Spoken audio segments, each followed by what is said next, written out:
I'm Maria, and joining me as always is Devendra. Today we're wrapping up our entire navigation module with something really practical. I'm excited, Maria. We've covered a lot of ground, literally, but I still get nervous when things don't go as planned. That's exactly what we're tackling today. Street smart German. Exits, entrances, and fixing mix-ups. By the end of this video, you'll have 3 complete dialogues under your belt. And here's the thing, the repair phrases we cover at the end, those are the ones most learners skip, and then they panic the moment something goes wrong. So we're building a safety net. Exactly. You'll know how to ask for the right exit inside a train station, find the correct floor in a building, and most importantly, recover gracefully when you get lost or miss your stop. If you're new here and want a steady stream of lessons like this, subscribe to Lagmitra. We ship 1 a week. Quick recap for me, though. Last time we worked on public transport basics, right? Right. You learned how to ask about the U-Bahn, S-Bahn, and bus lines. You practiced Wo ist die Haltestelle? Where is the stop? And Welche Linie fährt zum Hauptbahnhof? Which line goes to the main station? Today, we're taking you from the platform all the way inside your destination building. Ready? Let's do it. So on screen right now, you'll see our first vocabulary set. These are your indoor navigation essentials. Let's start with a word you'll see everywhere in German train stations, der Ausgang. Der Ausgang. That's exit, right? Perfect. Der Ausgang means the exit, and the opposite is der Eingang, the entrance. Can you try der Eingang for me? Der Eingang. Good. Now here's where it gets interesting. In big German train stations like München Hauptbahnhof or Berlin Hauptbahnhof, there are multiple exits, so you'll often see Ausgang Nord, Ausgang Süd, Ausgang Ost, Ausgang West, north, south, east, west. Ah, so I need to know which direction I'm heading before I even leave the station. Exactly. Now try this phrase with me. Welcher Ausgang führt zum Marienplatz? Which exit leads to Marienplatz? Welcher Ausgang führt zum Marienplatz? Almost. The rhythm was great, but let's clean up führt. It's führt with that German U sound. Push your lips forward like you're about to whistle. Führt. Führt. Führt zum Marienplatz. Much better. That U sound is crucial because führt doesn't exist. Getting it right tells native speakers you've put in the work.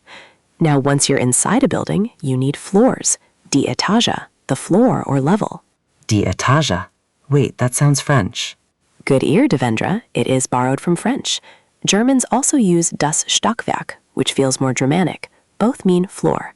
In elevators, you'll see EG for Erdgeschoss, the ground floor. Then erste Etage, zweite Etage, and so on. So the ground floor is Erdgeschoss. Erd like earth? Exactly. Erde means earth or ground, so Erdgeschoss is literally the ground level. Try saying, Ich suche die dritte Etage. I'm looking for the 3rd floor. Ich suche die dritte Etage. Excellent pronunciation. Now, one more essential word before our first dialogue, der Schalter, the counter. You'll need this at train stations, airports, government offices. Der Schalter. So like an information counter? Right. Wo ist der Informationsschalter? Where is the information counter? Let's hear you try that whole phrase. Wo ist der Informationsschalter? Devendra, that was solid. You handled that compound word like a pro. German loves stacking words together, and you didn't flinch. I'm getting used to the word towers. Let's put this together. First dialogue on screen now. You've just arrived at Frankfurt Hauptbahnhof. You need to find Ausgang Süd to meet a friend. I'll be a station employee. Start formal using Sie. Okay. Entschuldigen Sie, welcher Ausgang führt zum Römerberg? Der Ausgang Süd. Gehen Sie geradeaus und dann links. Nehmen Sie die Treppe nach oben. Die Treppe, that's stairs, right? Nach oben means upward? Perfect recall. So I told you to go straight, then left, take the stairs up. Now ask me which floor the exit is on. Auf welcher Etage ist der Ausgang? Auf der ersten Etage, rechts nach der Rolltreppe. Okay, so first floor, right after the escalator. Rolltreppe is escalator. You got it. See how naturally that flowed? You asked a formal question, understood the answer, and followed up. That's real communication. Now imagine the same scenario, but you're talking to a younger person at a coffee stand. Let's make it casual with du. So I drop the Sie forms. Exactly. Watch the screen for how the verb endings change. Try asking, hey, weißt du, wo der Ausgang Süd ist? Hey, do you know where the south exit is? Hey, weißt du, wo der Ausgang Süd ist? Natural. Notice weißt du instead of wissen Sie. Same meaning, different register. In casual German, especially with younger people or in relaxed settings, this feels much more natural. So the Sie version would be, wissen Sie, wo der Ausgang Süd ist? Perfect. You've just demonstrated the core difference. Sie plus formal verb conjugation for strangers and professionals. Du plus casual conjugation for peers and informal situations. If this is helping you, a quick thumbs up sends it to more learners. Maria, quick question. What if I accidentally use do with someone older? Is that really bad? Great question. It's not catastrophic, but it can feel disrespectful. Germans take the Sie-Du distinction seriously, especially in professional or service situations. When in doubt, start with Sie. If someone wants to be casual, they'll say, Du kannst mich duzen. You can use do with me. Du kannst mich duzen. Got it. So they'll give me permission. Exactly. Now, let's get to the part that makes this lesson really valuable. Repair phrases. What happens when things go wrong? This is what I need, because my plans never survive first contact with reality. Okay, so picture this. You're on the U-Bahn, distracted by your phone, and suddenly you realize you've missed your stop. First phrase on screen now. Ich habe meine Haltestelle verpasst. I missed my stop. Ich habe meine Haltestelle verpasst. Good. Now, verpasst uses the past participle with haben. This is exactly how Germans describe missed opportunities. Say it once more with a bit more urgency. Ich habe meine Haltestelle verpasst. That sounded genuinely panicked. Nice. Now, what do? You need to ask, wie komme ich zurück zum Marienplatz? How do I get back to Marienplatz? Wie komme ich zurück zum Marienplatz? Perfect. Zurück means back. This phrase works anywhere.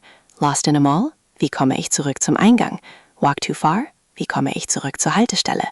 Now, here's a phrase that will save you constantly. Könnten Sie das bitte wiederholen? Could you please repeat that?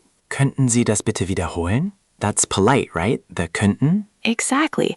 Könnten is the conditional form of können. It's softer than können Sie. Think of it as the difference between can you and could you in English. Both work, but könnten adds a layer of politeness. Könnten Sie das bitte wiederholen? Let me try that again with better flow. Könnten Sie das bitte wiederholen? Now, sometimes repeating isn't enough. You need them to slow down. Könnten Sie bitte langsamer sprechen? Could you please speak more slowly? Könnten Sie bitte langsamer sprechen? And if you're completely lost, here's your emergency phrase. Ich habe mich verlaufen. I've gotten lost. Literally, I have walked myself lost. Ich habe mich verlaufen. Wait, why is there a mich in there? Excellent catch. This is a reflexive verb. Sich verlaufen means to lose oneself by walking. The mich refers back to ich. It's like saying I got myself lost. Try the full phrase one more time. Ich habe mich verlaufen. Perfect. Now here's a secret most textbooks won't tell you. When Germans give directions and you look confused, many will just switch to English. But if you say, Das habe ich nicht ganz verstanden, I didn't quite understand that, it signals that you want to keep trying in German. It's respectful and shows effort. Das habe ich nicht ganz verstanden. That's actually really useful. It's like saying help me learn, not help me give up. Exactly the energy you want. All right, time for a cultural deep dive. You've made it this far, so here's something that trips up a lot of English speakers. German directness in navigation situations. What do you mean? In English-speaking cultures, when giving directions, people often soften instructions. Maybe take the second left? It should be on your right? Germans typically don't hedge like that. They'll say, Gehen Sie geradeaus. Zweite links. Fertig. Go straight. Second left. Done. So they're not being rude, they're being efficient. Exactly. What sounds blunt to English ears is actually just clear communication. And here's the beautiful part. When you ask follow-up questions, Germans respect that. They appreciate that you're taking navigation seriously. So don't feel like you're bothering them by asking, Noch einmal bitte. One more time, please. Noch einmal bitte. That's handy. In my culture, there's also this idea that asking too many questions shows you weren't paying attention. Interesting. In German contexts, asking for clarification shows you care about getting it right. It's actually seen positively. Now, one more cultural point. German buildings are numbered differently inside. Ground floor is 0. What Americans call the second floor is the erste Etage. So if someone says dritte Etage, that's what I'd call the 4th floor back home. Exactly. Off by one errors are incredibly common for tourists. If you're meeting someone on the dritte Etage and you go to what you think is the 3rd floor, you'll be one floor too low. That explains so much. I've definitely wandered the wrong floor before, wondering where everyone was. You're not alone. If you've made it this far, here's a bonus. There's a phrase that works magic in any navigation situation. Ich bin fremd hier. I'm not from around here. Literally, I'm a stranger here. Ich bin fremd hier. This instantly tells someone you need extra help without sounding helpless. Germans will often shift into a more helpful mode because they understand you genuinely don't know the area. Ich bin fremd hier. That's so practical. No need to explain your whole story, just that one phrase. Right. All of today's phrases are in Langmietra's vocabulary section if you want to drill them after this video. Now, let's bring everything together with Dialogue 3. This one combines transport, indoor navigation, and repair phrases. Full conversation. I'll be multiple characters. You just arrived at Munich's Hauptbahnhof. You need to find the Ausländerbehörde, Foreigners Registration Office, which is at Rupertstraße. Ready? Ready. Entschuldigen Sie, wie komme ich zur Rupertstraße? Nehmen Sie die U4 Richtung Westendestraße. Steigen Sie an der Theresienwiese aus. Okay, U4 Richtung Westendstraße. Könnten Sie den Namen bitte wiederholen? Theresien something? Excellent use of your repair phrase. Theresienwiese. Theresienwiese. Theresienwiese. Danke. Und welchen Ausgang nehme ich dann? Ausgang Ost. Dann 5 Minuten zu Fuß. Ausgang Ost, 5 Minuten zu Fuß. Dankeschön. Now imagine you're at the building. You need the 3rd floor, room 205. Entschuldigen Sie, ich suche Zimmer 205. Auf welcher Etage ist das? Dritte Etage, rechts aus dem Aufzug. So 3rd floor, right out of the Aufzug is elevator? Correct. Now, one last scenario. You're on the U-Bahn and suddenly realize you've gone the wrong direction. Oh no, okay. Entschuldigung, ich habe mich verfahren. Wie komme ich zurück zur Theresienwiese? Steigen Sie an der nächsten Haltestelle aus und nehmen Sie die U4 in die andere Richtung. In die andere Richtung, in the other direction. Got it. Devendra, compare how you sounded at the start of this lesson versus now. You just handled a multi-step navigation conversation, used formal German, asked for clarification naturally, and recovered from a mistake. That's real fluency building. Honestly, the repair phrases changed everything. I always felt stuck when I didn't understand. Now I have tools. That's the goal, real-world resilience. Let's do a rapid review. I'll say the English, you give me the German. Exit. Der Ausgang. Ground floor. Erdgeschoss. Counter. Der Schalter. I missed my stop. Ich habe meine Haltestelle verpasst. Could you please repeat that? Könnten Sie das bitte wiederholen? I've gotten lost. Ich habe mich verlaufen. And the bonus phrase, I'm not from around here. Ich bin fremd hier. Perfect score. You've internalized these. If today's phrase surprised you, drop it in the comments. My guess is Ich bin fremd hier is going to be a lot of people's favorite. And share this with someone you know who's learning German. We're all building fluency together. So what's coming next, Maria? Next episode, we're moving beyond navigation into something every traveler needs, handling emergencies and asking for help. You'll learn how to say you need a doctor, report something lost, and communicate urgently but politely. It's going to be incredibly practical. That sounds intense but necessary. It is, and knowing this vocabulary brings real peace of mind when traveling. Your homework before next time, practice these repair phrases in front of a mirror. Say them until they feel natural. When something goes wrong in real life, you won't have time to think. The phrases need to come automatically. Great advice. I'll add them to my Langmietra review stack tonight. Perfect. Devendra, you did amazing today. Everyone watching, remember, every expert was once a beginner, standing confused in a train station. You're building skills that will serve you for life. Keep showing up, keep practicing, and we'll see you in the next one.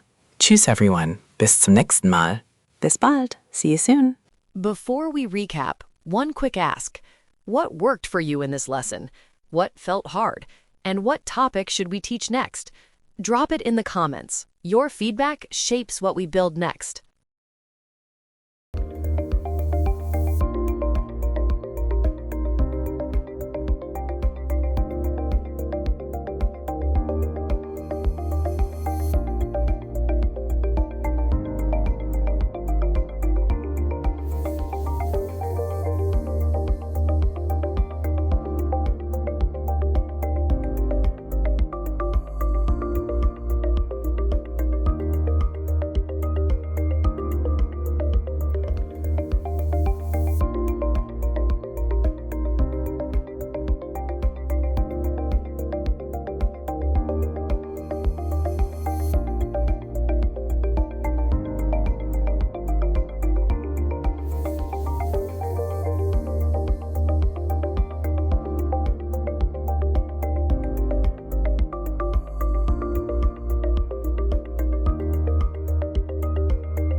One language sets you in a corridor for life. Learn language with podcast. Subscribe.